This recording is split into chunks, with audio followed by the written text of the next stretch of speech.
Wapendwa wasikilizaji wa Radio Tabora FM, karibuni katika tafakari ya neno la Mungu siku ya leo Jumatano ya tarehe 12 mwezi wa 11 mwaka 2025, juma la 32 ya mwaka C wa kanisa.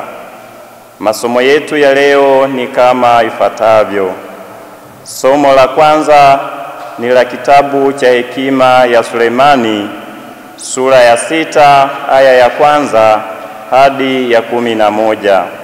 Karibuni sasa tusikilize somo la Injili takatifu ilivyoandikwa na Luka, sura ya 17 aya ya 11 hadi ya 19. Ikawa walipokuwa njiani kwenda Yerusalemu, Yesu alikuwa akipita katikati ya Samaria na Galilaya. Na alipoingia katika kijiji kimoja, alikutana na watu 10 wenye ukoma.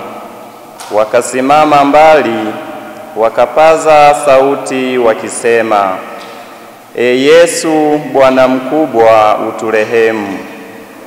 Alipowaona aliwaambia, "Enendeni mkajionyeshe kwa makuhani." Ikawa walipokuwa wakienda walitakasika, na mmoja wao alipoona kwamba amepona, alirudi huku akimtukuza Mungu kwa sauti kuu. Akaanguka kifudifudi miguuni pake, akamshukuru, naye alikuwa Msamaria. Yesu akajibu akanena, "Hawakutakaswa wote 10? Wale 9 wa wapi? Je, hawakuonekana waliorudi kumpa Mungu utukufu ila mgeni huyu?" Akamwambia, "Inuka, enenda zako, imani yako imekuokoa."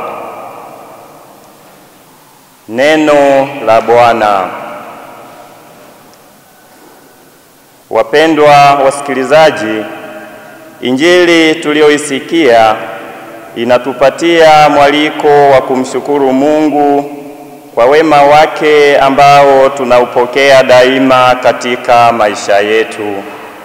Kumshukuru Mungu ni ishara wazi ya mtu mwenye imani, na hivyo shukrani ni tendo la kiimani.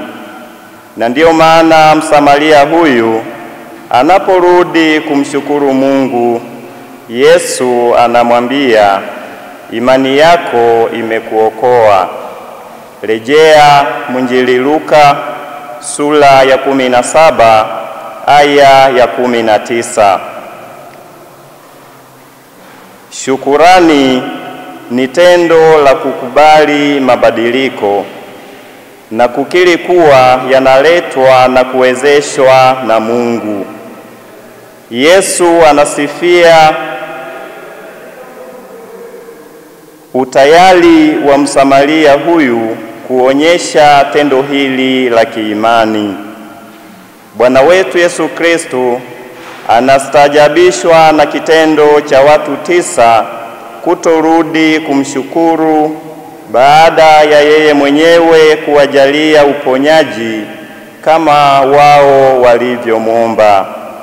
Na ndiyo maana katika Injili Yesu anashangaa baada ya kuona mmoja tu ndiye aliyerudi kumshukuru.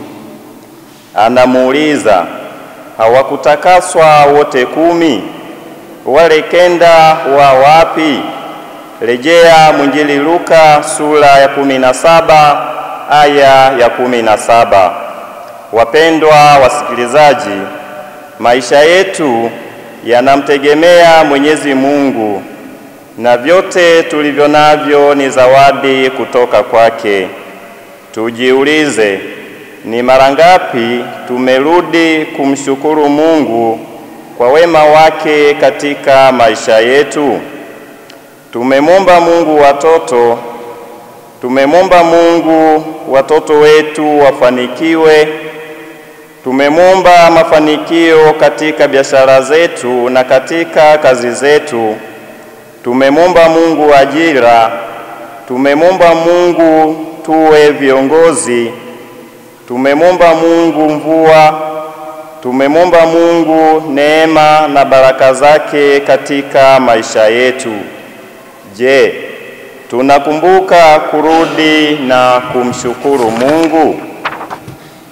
Wapendwa, baada ya kuguswa na wema wa Mungu, tunapaswa kuwa watu wa shukurani. Shukurani yenyewe ni tendo la imani, na shukurani hii hutuwezesha kuendelea kuishi katika neema hizo ambazo Mungu anatujalia. Msamaria anaporudi na kumshukuru Mungu kwa uponyaji, na uponyaji ndicho kitu pekee alichokihitaji kutoka kwa Yesu.